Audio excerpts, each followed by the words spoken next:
I have 7 o'clock. Why don't we get started? Yes, So- did you want me to Yes, do the other? I was just going to say, I feel very fortunate for technology to be able to co-lead this with Peg. And Peg, you wanted to start, why don't you start us off with prayer? Okay. Well, let's close our eyes. And we ask, dear Spirit, that you bring us together tonight with our thoughts and desire to share about ideas presented in these chapters, with our minds and hearts open to both give and receive. Amen. Amen. Amen. And I'd like to also read today's daily word because I think, the topic, is discovering the genius within us. The days, and I think it's, the daily word is usually spot on, and these things are written, months and months ago, but yet the word seems to really hit. And so we're talking about discovering the genius within. Today's word is divine. One with God is the affirmation, I am fully divine and fully human. All the wonderful qualities of God are within me, mine to express as only I can. When I truly understand this, I begin to see myself as the divine being I am. Of course, I am human too. I have interests, talents, and unique personal history. It is my divinity and humanity together that make me the person I am. I no longer see these aspects of myself as separate, but rather integral parts of the whole of me. So it is with all others. When I see my fellow divine beings in this way, I can better appreciate our oneness in God and our personal uniqueness. Sharing the planet with these wonderful beings opens the world to me in a new way. I am excited to learn about others and share myself in spirit and discovery and appreciation.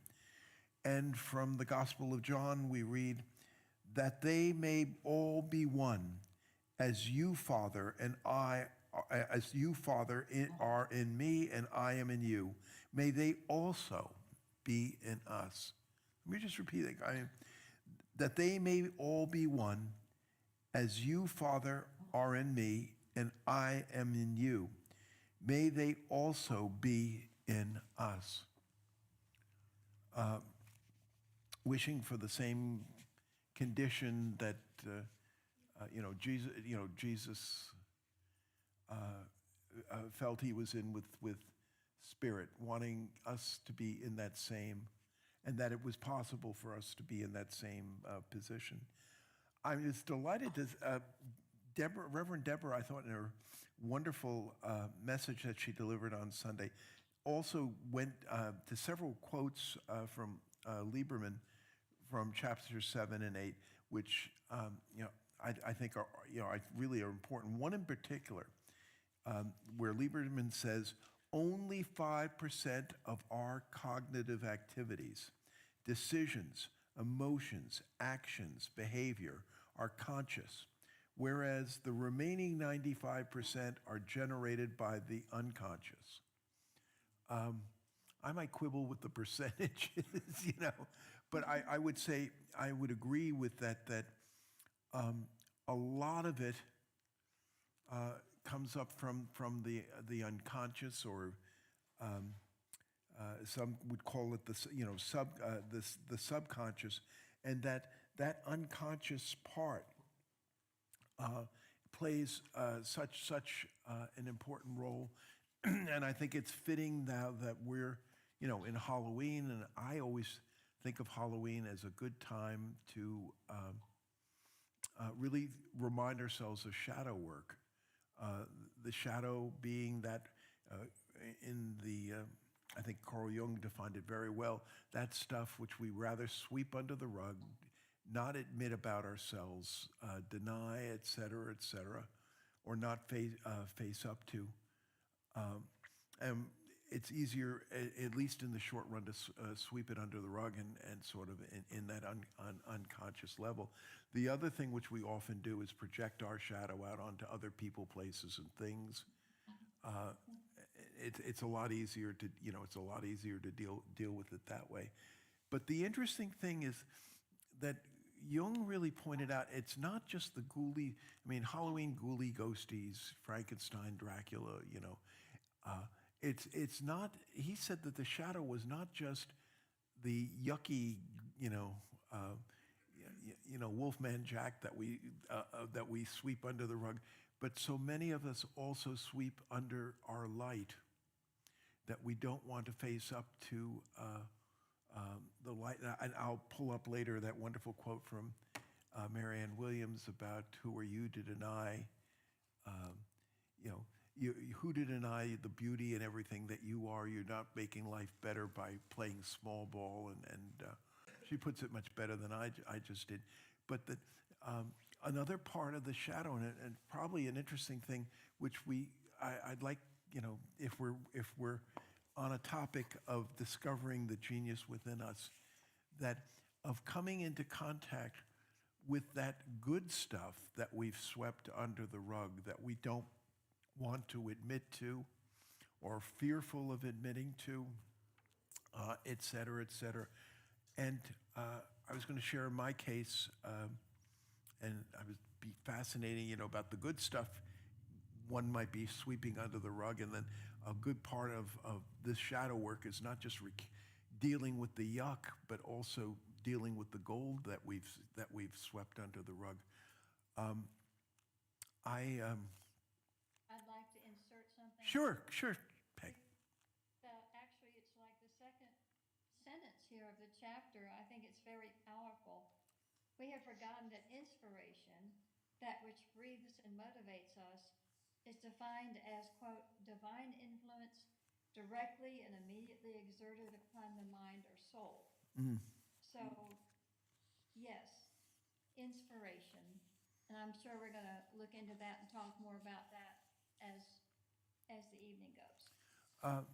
In my particular case,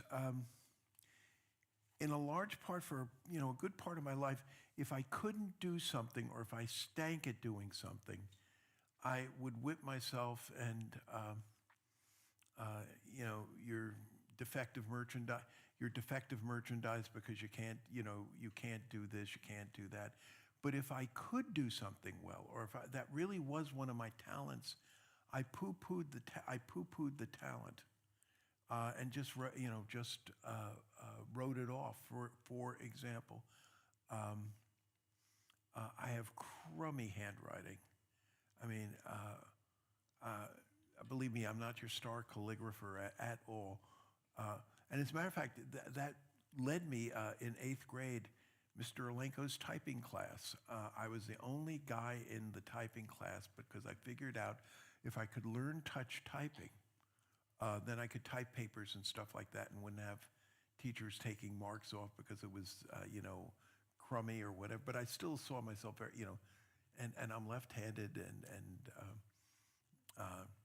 oh God, I remember with ink, the way you do it, my ink would be all because your hand, if you're lefty, actually goes, when you're left to right, actually goes through it. I was fortunate because when I took the course, it was way before, the microelectronic revolution. And so when personal computers came in, I was a good touch, I am a good touch typist, so I was ready and able to do that, whereas I saw a lot of friends really hunting and pecking and stuff like that. The only thing I would have done differently, if I knew I was going to go into economics, I would have also memorized the numerical keys, which I've never done. So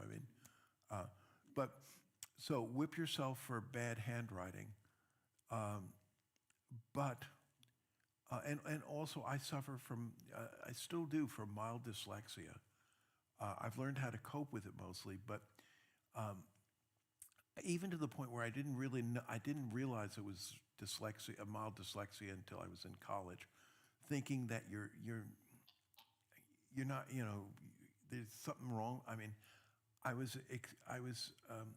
accepted into an Ivy League school, but I used to walk around there thinking, they obviously know they made a mistake letting me in, but they're too proud to admit to it. So that's why I'm here. Rick, But you mind if I interject sure. something right now? I would love to know who else is in the room with us tonight because I can't see all the chairs from my vantage point. Okay, just let me finish, and then we'll go around names and Okay. names and all that. So, but I'm from an early age was a good public speaker, and did not have fear of getting in front of large crowds and speak. For some reason, I just didn't. I still, you get a little stage fright, but it was never. And I think it's good to get a little stage fright, because the few times or the times where I felt this is a slam dunk, what usually happened was I got slam dunked. And so I find, even like on Sundays, to have a little bit of stage fright is a good thing, but it's never been overwhelming to block. So relatively good public speaker, but seeing that is just, it's just the gift of gab, and is not really a talent or anything, or anything else like that. So what I was good at, not really appreciating, and what I stank at, or was not so good at, using that to really whip myself. As I started doing shadow work, I started to recognize that and be thankful and grateful for the art of for public speaking, and starting to see those things like that as that we all have talents, and this was one of the talents, and to be proud of that. So I was wondering if we could, I guess first, if we could you want to pass the mic? Just go around the room, and we could, who's here, because Peg can't see Sure. everybody. And testing. Peg, can you see the back half of the room? No, You can't see any of the room. I just see the side that Rick is on She's on the live stream camera, so I'm getting with the empty chairs. Because we can all move, or we can. Now I can see, yeah, I can see RJ there with the mic. And Kathy, if you want to. Kathy. Hi, Kathy. Okay, Kathy's going to introduce herself. We'll go around the room and say our names. Kathy Gibson. Hi, Peg. I'm RJ. Yes. Victor. Christine. Pam. Dawn. Brandy. Kim. Rosemary. I can't see Kim. I wrote there. Now I can. Hi. Patty. Patty. Judy. Tom. Virgil. Well, thank you, everybody. We have a really good group tonight, really good crowd. Peg, do you want to share a time when, something which a talent or whatever, and you didn't appreciate, and coming into, sort of swept it under the rug, and coming into appreciating it? Well, that's interesting. Yeah, I think that what comes to me immediately is that I was a freshman at Memphis State University in Memphis State, Tennessee. And that I didn't think I had any writing talent at all, but we were asked to write an essay. Gosh, I don't remember what it was on now, but the teacher called me up to the front of the room, and she said, "You didn't write this. You plagiarized." Well, I certainly did not. And she just kept not believing me because she said it was better than anything I had ever done. And I guess it was because I put my heart and soul into it for a change. But the fact that she didn't believe me really got to me and hurt my feelings in a way. But at the same time, I thought, well, gosh, it's so good that she didn't think it was me. So it was really a mixed bag. But it was awkward. It was very awkward.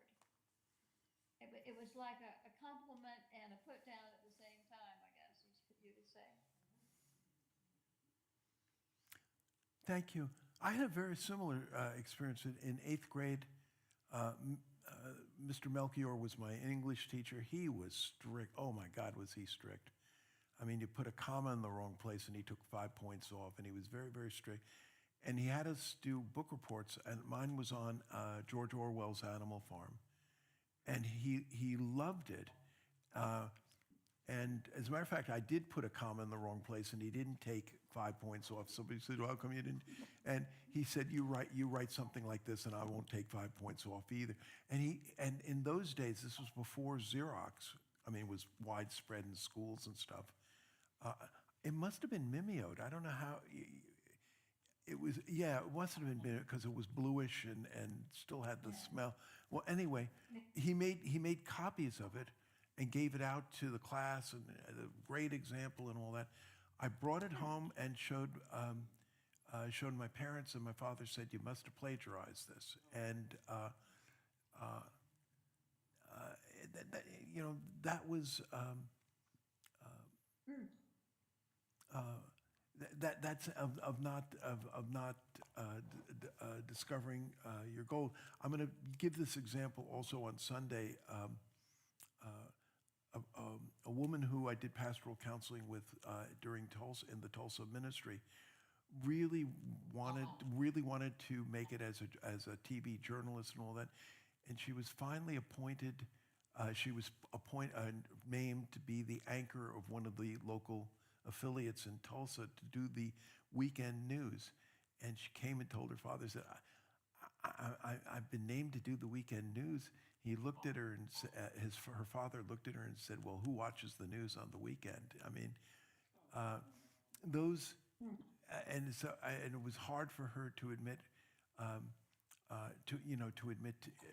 after that, to admit to the talent and to really see it as a talent.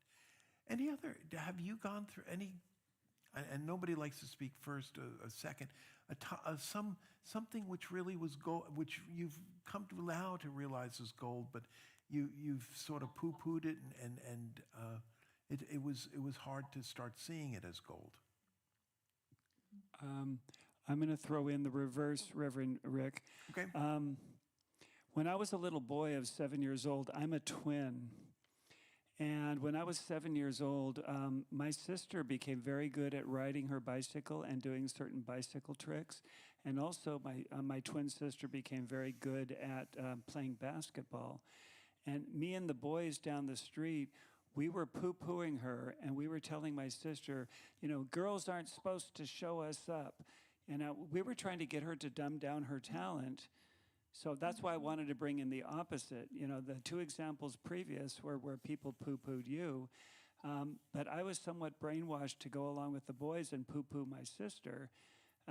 Thank God my sister said, "F you, I'm going to be a good basketball player, and you're just going to have to deal with it." Anybody else an example of a talent or something which was, yeah. Well, when I was a kid, my mother and both my sisters, and my father wasn't around that much. He was creative, but all my sisters and my mother were real, is it left brain, real factual? And I was real right brained. And I was like, oh, I don't remember facts. I don't, they know all these things at the tip of their fingers. And but now I realize that I see the big picture, and that my creativity is really who I am. But back then, it was like it just made me feel different and not good enough. And anyway. Patty? No, Oh, no. I didn't want to speak. Not right now. I didn't want to hold the microphone. It's a hot potato. Well, now that you've got it. Examples of something that was hard for you to see as a treasure or talented, and Well, I've probably shared this kind of thing before, but I always, I used to say that I wasn't creative, and I don't know how it happened, but there used to be someone here that did the altar and all the like the lobby decorations and stuff like that. And she left, but I don't know how I got appointed because I've never done anything in the history of the world like that. But I started doing it, and I think what I had done was, I never tried before to do anything creative. I was. I don't know. I just never tried to do anything, so I thought I couldn't. And then when I started trying, it developed into something that I could sort of kind of do. And it's something I love doing. It's probably one of the favorite things here that I do. So I'm real grateful for that. So. let me read the Marianne Williamson quote. Our deepest fear is not that we are inadequate. Our deepest fear is that we are powerful beyond measure. It is our light, not our darkness, that frightens us. We ask ourselves, go away. We ask ourselves, who am I to be brilliant, gorgeous, talented, fabulous? Actually, who are you not to be? You are a child of God. Your playing small does not serve the world. There is nothing enlightened about shrinking so that other people will not feel insecure around you. We are all meant to shine as children do. We were born to make manifest the glory of God that is within us. It is not just some of us, it is everyone. And as we let our own light shine, we unconsciously give other people permission to do, we give other people permission, I just lost my place. And as we do our own light, we unconsciously give others people permission to do the same.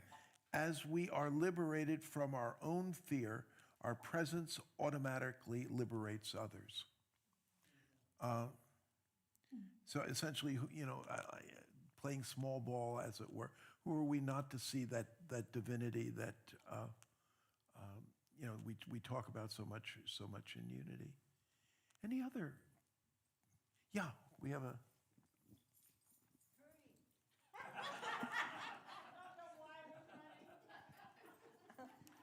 Last week it was back and forth. I mean, it was like ping pong with the mic. So I'm sitting closer tonight because I like cozy and intimate. So I thought maybe if I was sitting up here, everybody would move forward. But anyway, so for me, I was pretty young and I loved to dance and play and entertain my family when I was young. And I was outside on the lawn doing cartwheels, and there was some girls standing there, and they said, "Oh, she's showing off." And it was like, bam, time to hide. So there is a part of me that's still always hidden, and although I have danced and I have been, done music, but it's still like, oh, but you can't, people will judge you or judge me if I show everything. And I think we get to a point where we don't even know what it is we're hiding because we've done it for so long. So it's all automatic, Yeah. are you saying? Yeah, Yeah. not quite, oh, don't do that because you would show up too much, or, Yeah, yeah. yeah.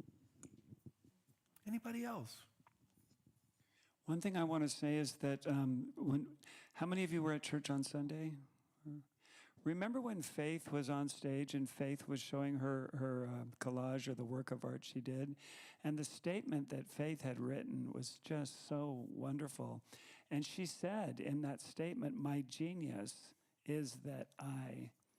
But I remember when she said that, the first thing I thought was, I think she's 19 years old. If I was 19 and I said that back like in the 1970s, My parents would have told me I was arrogant and that I was too big for my britches.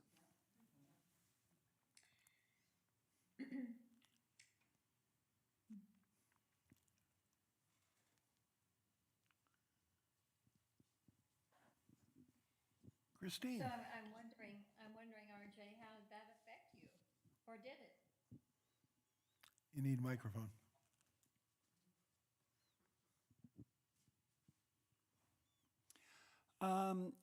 Yeah, I think there was a part of me that felt that I was brilliant and fun and talented.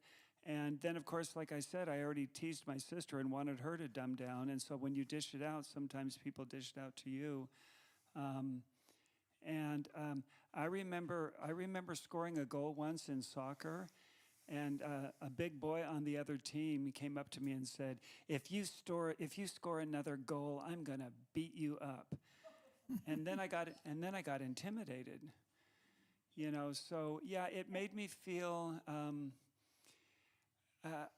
In those instances, like you said, Peg, that those instances, now I've got the tools to say, hey, I am a good person, I love myself, and just because your opinion of me is that you want to intimidate me or you want to frighten me, but back then I somehow fell to the temptation that I was less than, that somehow I was bad or wrong, and certainly when I had some same-sex attractions, I was often told that I was bad and wrong, if not that I was evil. So having to overcome a lot of people telling me to mind my manners and don't speak up, don't be outrageous, don't be fun, you know. But now I've kind of healed, Peg, from most of that, thank God. And I'm going to pass the microphone to Reverend Christine, and she's got a sharing.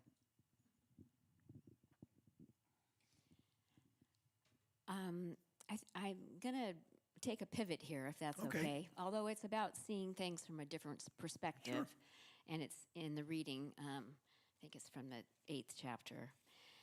So the thing that really struck me What was page this are you on?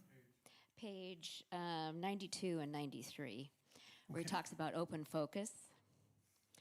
And he was saying that he was guided to practice seeing from a place behind his head.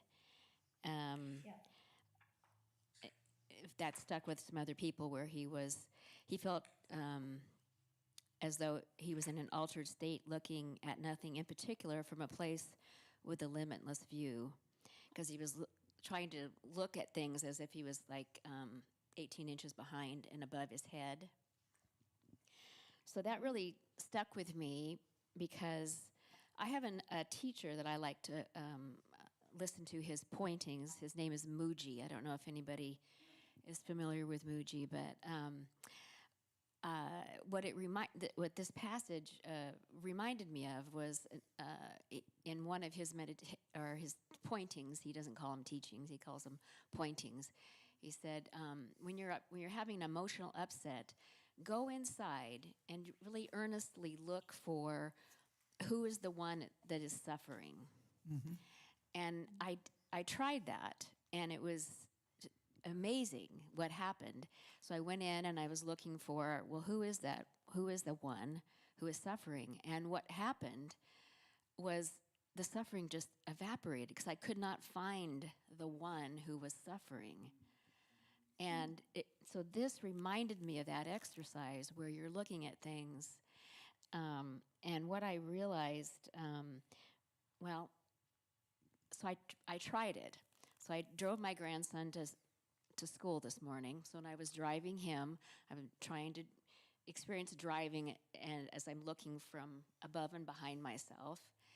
And it was tricky, but I kept bringing myself trying to do that. And then when I got home, I took my dog for a walk, and I tried it while I was walking the dog. It was a little easier walking the dog than driving the car.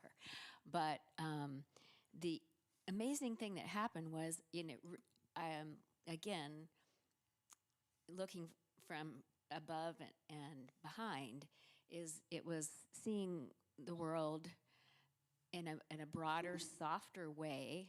The colors seemed more vibrant. I saw more detail. And what I realized was, it's like I'm a physiological witness. instead of it, when we talk about witnessing our thoughts or thinking that's usually done inside of my head. But when I was trying to do it from physically, from back here and above, I was physiologically being the witness as well. And it was really fascinating and how it changed the experience I was having. Instead of, like inside and thinking about everything else when I'm driving, it's like you can't, because I'm like, now I've got this bird's eye view of the world, and it just made me more present and more aware, and I saw more. Same thing when I was walking the dog.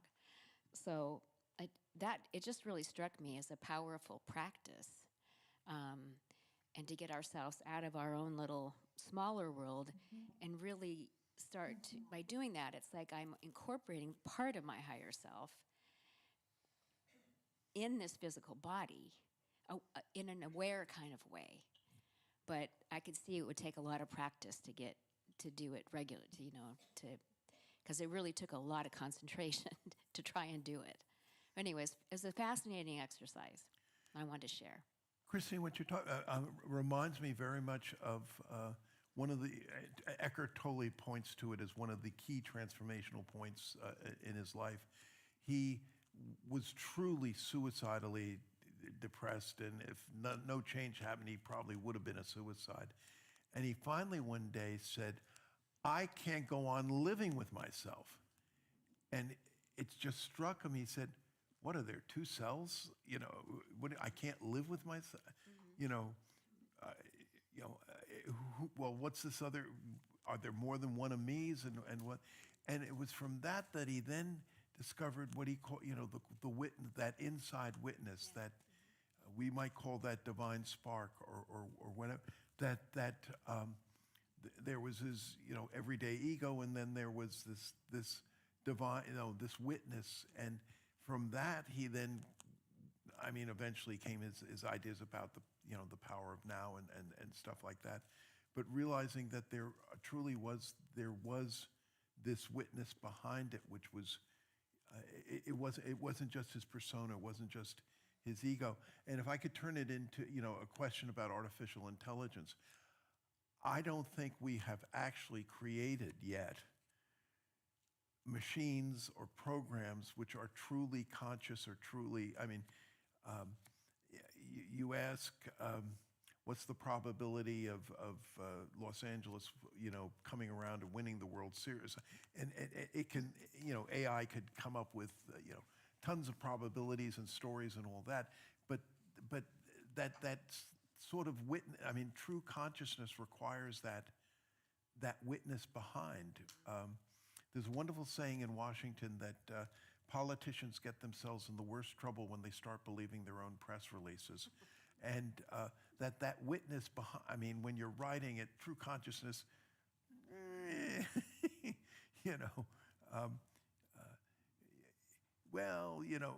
my bio says I can bend steel in my bare hands. Well, I knew where the weaknesses in the steel was, and that's when that witness is behind there. That is as it were, the making of a real consciousness and a deeper consciousness. And I a lot of times try to pull into that, realizing there is that witness and what beyond that. Yeah. I wanted to ask you, because I was imagining as you were describing this experience, what I might be experiencing as something as you described it. I'm just wondering, what did it do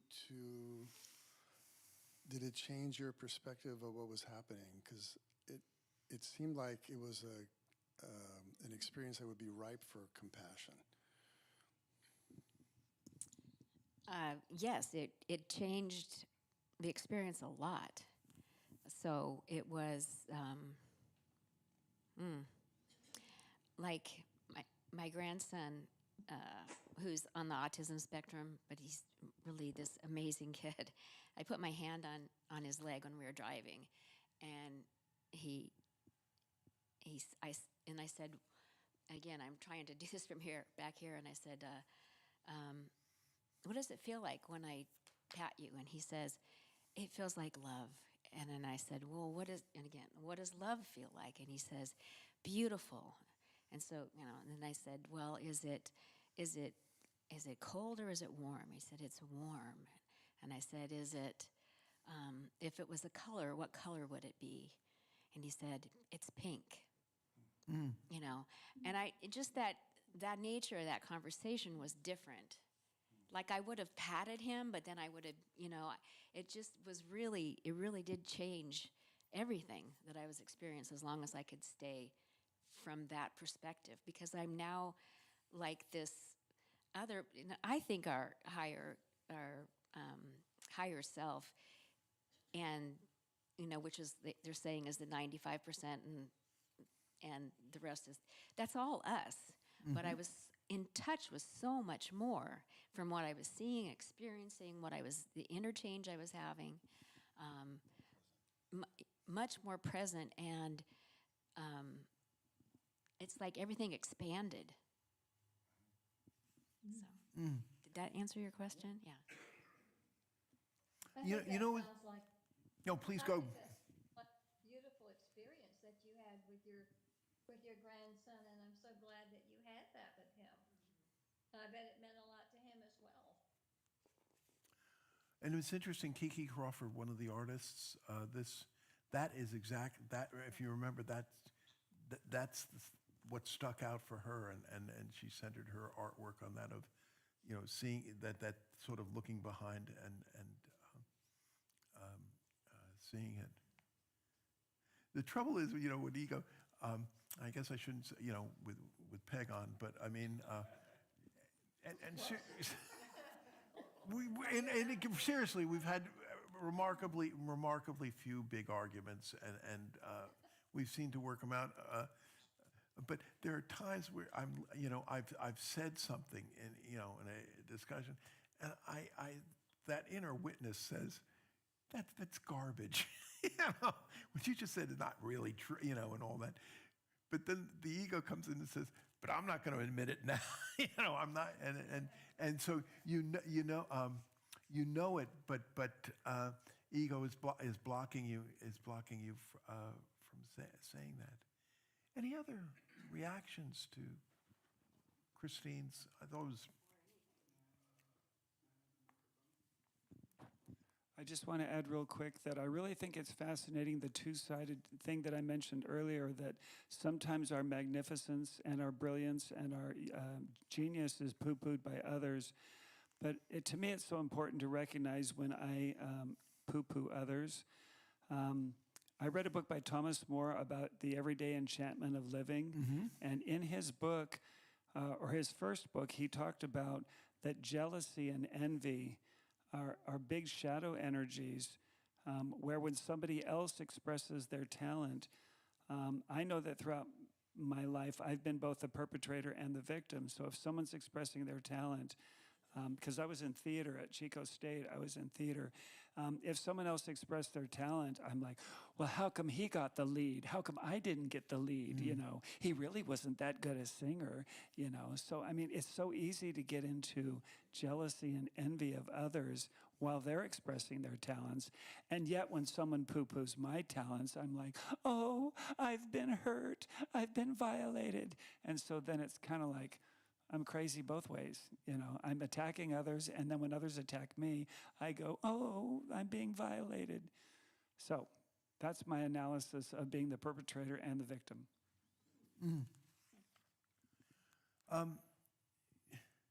Lieberman also writes, and it's just right above what Christine was, at same page, but a little bit above. He says, most disease is caused by stress, and most stress is the result of a mismatch between our beliefs about life and our actual life experiences.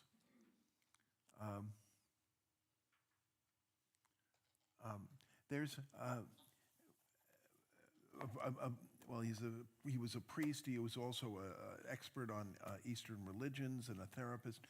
Father Anthony DeMello. I don't know whether anybody, and he would say, there were a lot of times where, in one sense, he rationally knew he had everything right now to be happy, joyous, and free today, but he wasn't. And so he would then start to think, why am I not, I have everything today to be, essentially to be happy, joy. So why am I not? And he said a lot of time it was because it was resentments and stuff from the past. In 12-step fellowships, they call it the wreckage of the past. And he was also projecting what he calls the wreckage of the future, projecting out into the future. And that robbing him, as it were, of that joy of the present, even though he had everything, he had everything he needed. I mean, basically, for example, things are, I mean, I was, we adopted Therese, I was relatively older than most, obviously, than most. I mean, a lot of times when we're out, people will come over to us and say, it's so much fun to see a grandfather having fun with a granddaughter. And Therese shoots back, so anyway, but I can sit and think, because I'm in reasonably good health, functioning and everything else like that. But I can sit, it's in the middle of the night and sit and think, well, one, it's now, but in 10 years, she's going to be in the middle of, I have a sense she'll be pushing all borders and everything. Will I be in, will I be in shape to be able to do that 10 years from now? And now it's easy to, I'll think about the good old days when I was able to buy her off by going to Five Below. She's already told me what kind of car she wants to drive, and she's 10 years, and that kind of projecting, absolutely, and it's also, I sometimes think that, I might be worried about something, and it solves itself, or it solves, and then I go on to something else to worry about, and it's almost like I'm not happy unless there are times where I sometimes feel, you're not happy unless you're worrying about, it's addicted to worry, and it's not about any of the, because like Father DeMel, I, essentially have everything I need to be happy. Well, I wish Peg were here, but I mean, have everything, have everything to be, essentially to be happy, joyous, and free. But there are times where and then you can beat yourself up and say, well, you're a minister and you shouldn't be, falling into these periods of war or whatever. But there are times I wake up at 3 a.m. still. And I, at least now, I don't go for the refrigerator. I sit down and start, reading like Emmett Fox or Eric Butterworth or something from Scripture or a poem or something which starts, Basic Unity 101, which, thank God, centers me, and then, I can get on. But and I'm very grateful for when I can get in touch for that observer, that it is, it isn't all persona or ego. There really is that voice of sanity or that in there. He also talks about, if I can get to it, seeing through the eyes of God. And he talks about the season. I'm now on 96. These experiences have reminded me that our true essence is pure awareness, a field of non-physical vision that witnesses what we call life. Unfortunately, we have been led to believe that we only see with the physical eye. But what if we are actually seeing through the eyes of God? According to the Christian mystic Meister Eckhart, the eye through which I see God is the same eye through which God sees me. My eye and God's eye are one eye, one seeing, one knowing, one love. 9th century Buddhist master Lin Chi said, if you meet Buddha on the road, kill him. Because if you see Buddha outside of yourself, then it is not him. God, Buddha, source, and witness are all reside within. Reactions? Can we get them, Mike? Yeah. I don't mean to be flippant, but that sounds kind of severe. You know, we're taught, at least in this church, we're supposed to see the Christ in one another. So if you see the Buddhist in somebody else, you know, maybe it's there. Just Maybe don't kill them.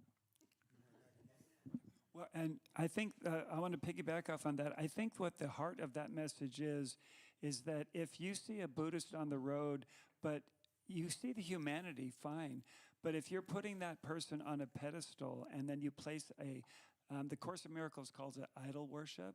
So if you put a label on a Buddhist on the road and therefore make him better than you or different than you, a lot of times the word is separate. When you make someone separate, I think that's the notion that you should kill.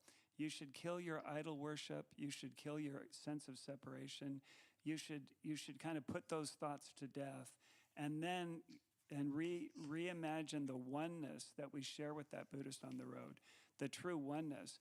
But the thing we want to kill would be like if we have an image of Reverend Rick, that Reverend Rick, you're the senior minister, so you're above the rest of us, and we're this meager flock, and we're in the presence of the Master, and we're so glad to be worshiping in the presence of Reverend Rick. You know, that's not going to fly at Spiritual Life Center anyway. But that's a big danger of, you know, putting Trump on a pedestal, putting anyone on a pedestal. That's what needs to be killed. I know I gained, you know, it was funny. I gained, my old home church was Unity of Fairfax, and Reverend Donna Johnson was the minister there, was one of them at the time. And 123, major thoroughfare in Fairfax County outside of Washington, gets really clogged. And she was sharing how she gets this image, if it were a video game, her car was a video game and she could pull down blasters and blast her way through. And this was during a message she was giving. And it just struck, I mean, because, you know, I had put Reverend Donna on such a pedal to think she's sitting there thinking she, you know, wanting to blast the cars away so she, you know, her ego could, you know, march on. And I had my advisor at Unity Institute and Seminary always used to say, share some of your foibles, you know, but you want to know how much foibles to share, because he also joked around and said, you know, share some of your foibles, but don't share them all, because you want the congregation leaving the place with some hope. So, I mean, and yeah, here we go.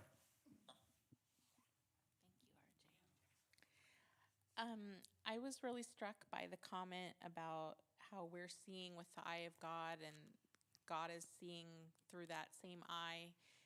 That's been the thing that has most touched me about unity, is that acknowledgement of the divinity within us. And when you read the daily word, that had struck me this morning too when I read it, that we're human and divine. I think sometimes I have a tendency, I'm sure we all have a tendency to get so wrapped up in the humanness of what we're going through that we forget the divine aspect and the fact that we have a higher self. And that's why I so appreciated your story about really putting into practice that being a witness, or tapping into that witnessing of your life and seeing the beauty in your grandson and the beauty in the walk you were on and all of that. So I think that's going to resonate with me and stick with me from the chapter. Yes. Any other comments? Yes, Christine. There's a lot of really beautiful quotes in here and examples, but I'm reminded of some personal growth work I did many decades ago, and they told us, and it just came back to me that it's just saying these things in another more simple way, that the way to, you know, become more aware or work towards enlightenment is to be Bob. And Bob stands for breathe, out focused, and be present. And that's really what all of this, in a simple way, is. If we breathe and we're out focused, not in our monkey mind, out focused, and are present, then it's the experience I was having this morning when I was trying to witness from back here. So sometimes it helps me just to have it in really simple terms, because practicing it is where the payoff is. And it has to be simple for me.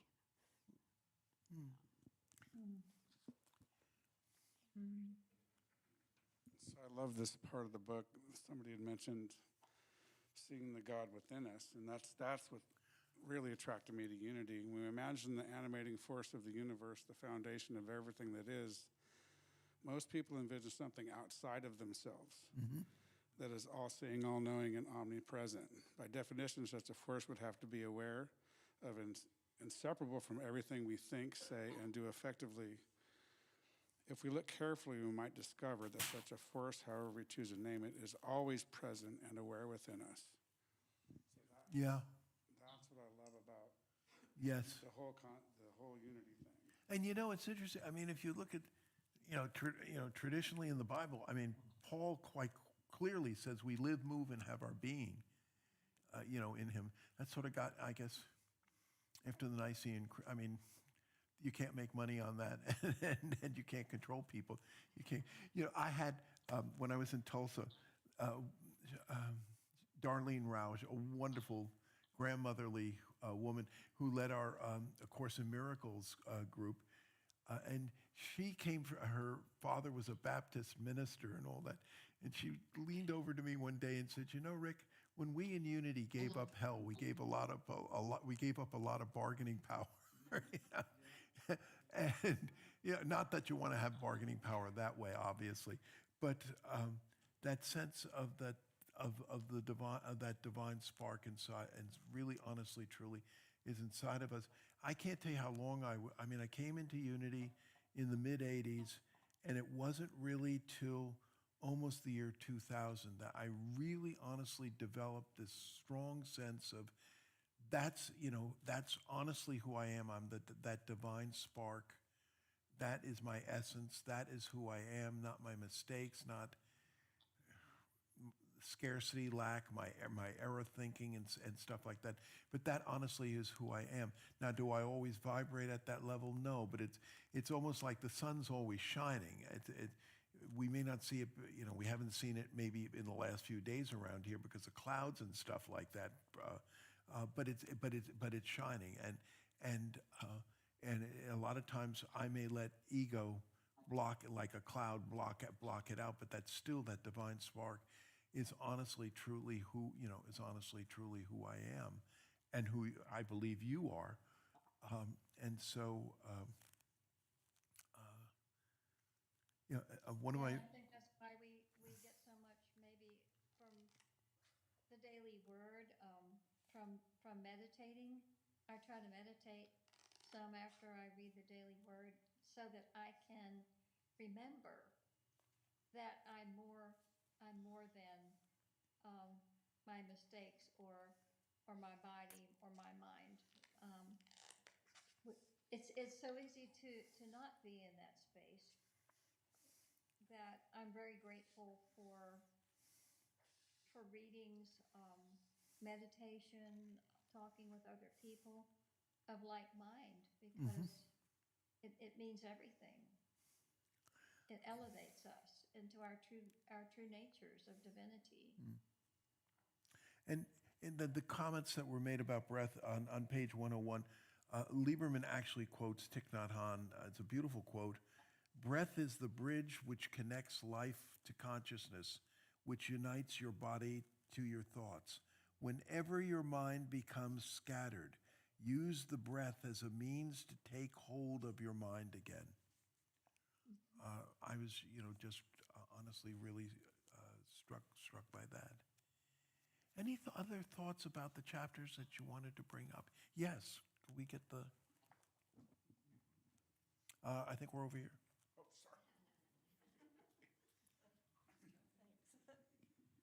Oh, sorry. I guess I was thinking about the witness, and And I'm having a little conflict because it's like I'm always thinking about being present in my center, in my body, and the knowing in my cells, and that God being in me. And it seems like when I'm present and I'm very much with you talking or someone else, that I'm in that state. And the other feels separate, although, and it seems like I have to go out, although I've done it and I like it a lot. So I need a bridge for that. The witness is a state of being that I'm connecting to, that's coming through me, or, so how am I, this is strange. Anybody have anything to say? Because I know that when I'm present, I can connect so easily.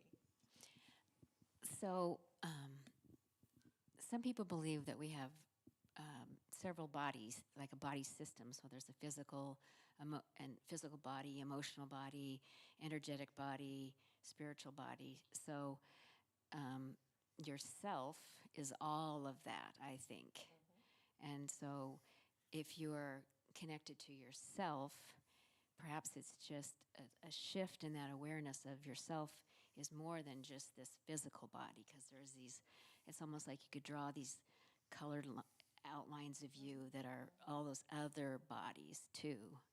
So just connect, it's like connecting that, I think. To a higher part of yourself, another I'd like level. to read something. I'm actually Okay. looking at a little bit ahead on page, Look at 'em. I'm sorry, did I miss a cue? No, I No. don't think we're not done. We have over here. So, how I interpreted that thing was when I'm centered in within myself and it's peaceful. But I think the practice might be if I'm troubled and things aren't. When I'm a little, I think the practice of being centered in within ourself is peaceful. But if there's troubles and other things that are confusing us, getting that different perspective, that's when that, for me, would come into play. Getting out of your and looking down on it from a different perspective would be what I would, and I call it 30,000 feet. Like I can get a view of what's really going on. Yeah, it's a good. I'm writing a little song about that too. So anyway. Peg, you wanted to say something. Oh, wait a minute. Well, No, she can go ahead, and then I'll go after her. Okay. oh, just something very simple. It's actually, I'm looking at the beginning of chapter 9 because, and I just wanted to read this very short blurb at the beginning of that. It's called "What Takes Your Breath Away." That's what the chapter is called, and we're kind of talking about that. And it says, "Breath is the bridge which connects life to consciousness, which unites your body to your thoughts. Whenever your mind becomes scattered, use your breath as a means to take hold of your mind again." And this was a quote from Thich Nhat Hanh. And I just, that just, when I read that, it made me feel a lot more centered. Just wanted to share that. Thank you. Yeah. Sure. I was reading his quote where he talks about non-doing, and actually that's what you're doing, is getting out of your cell. And I find myself, once you've had like several spiritually transforming experiences, you keep wanting it and wanting it and wanting it, and sometimes I try too hard. And I've been listening to Adyashanti talk about just allowing yourself just to be and not try so hard. And it is the non-doing. And one thing I tried is it was from somebody else. It wasn't Adyashanti, but somebody else was saying, imagine you have an eraser and you start erasing your feet. And then you start erasing your ankles and then your legs, and then visually you just start erasing your whole body. And it's interesting because then all of a sudden you sort of realize, I'm not my body, I'm just this sort of energy. So I've been trying these things because sometimes the act of non-doing is hard because you want it so badly. I mean, I want enlightenment so badly, and then I realize, just like the book says, we are already enough. So I just find that little fight in myself all the time is thinking that I need to do it better. Anyway, I don't know. And I was intrigued that that Lieberman has a lot to say. I mean, I think that's one of the four. I remember I talked about 4 pillars.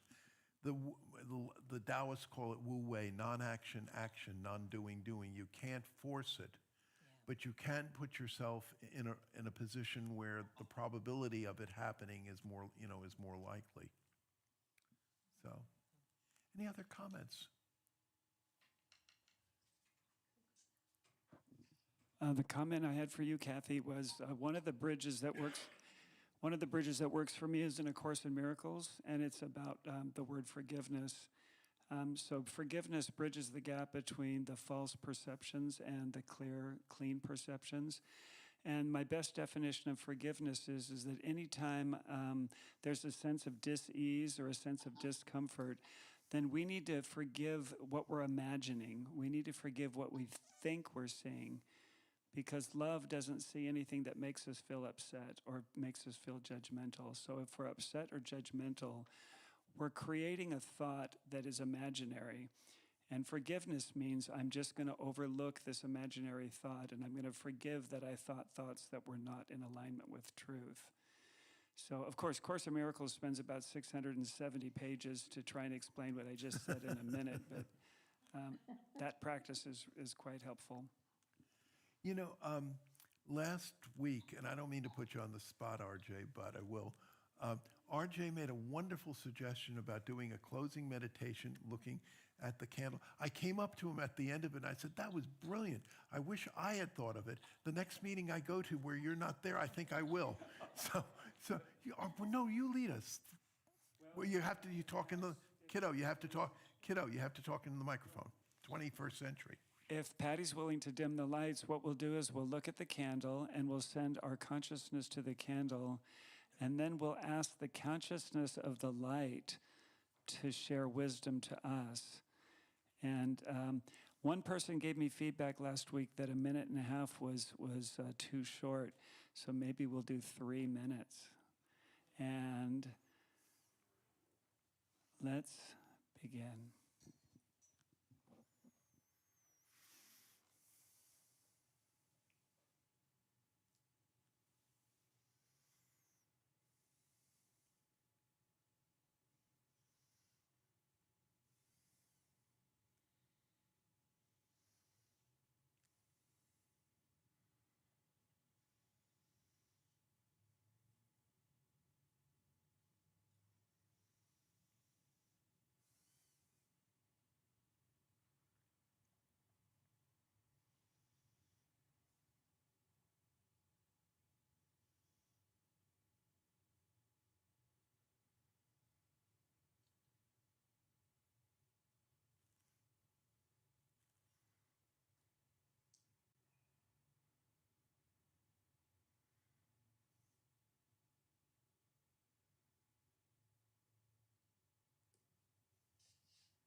Hear me in your heart.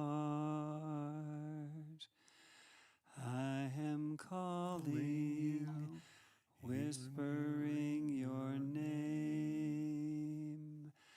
I am here. Hear me in your heart.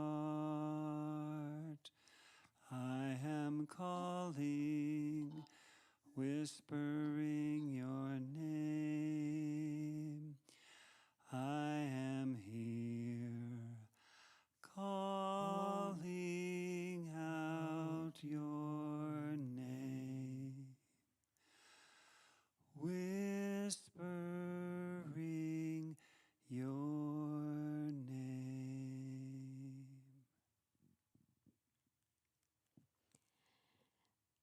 I invite anyone who would like to spend one more minute, and if you'd like, try and view the candle either with your eyes closed or open them from that space 18 inches behind your head and slightly above, as we end our evening in silence.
Thank you all.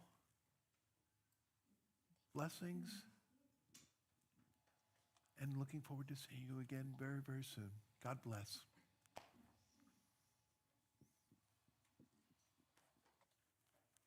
Thank you for thoughts. Thank you for sharing. And so it is. And I will call